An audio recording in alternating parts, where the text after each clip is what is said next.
going on, everybody? Welcome back to another episode. Today we're going to be working on an S2000. As you can see back here, we're going to do some Cerakote, some of the basic restoration things that I like to do on all of my cars. We're going to be slowly restoring the paint and all the little small things on this car, so this is probably going to be like a maybe 5-part or 4-part mini series, I guess you can say, just on headlights, paint. Just going to be like small maintenance things that you can do on any car, not just the S2000, any car, to just bring back some of the life, that has been lost due to age and wear and tear and yada yada yada. What I like to use on all my cars is the Cerakote headlight restoration kit. I think it works amazing. It brings back really faded, oxidized headlights, and it almost makes it look brand new. So I'm gonna be using that today. You guys seen it already on the hatch. I'll just go ahead and do a little time lapse and show you the before and after. And yeah, so let's get to it.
So as you guys just saw, the before and now the after.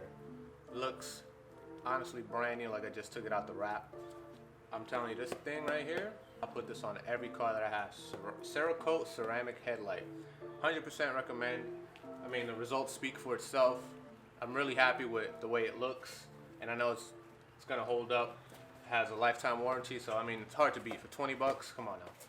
So I'll be making a small little mini series on as far as maintenance and the small restoration that I do on this car. I already started off with the headlights.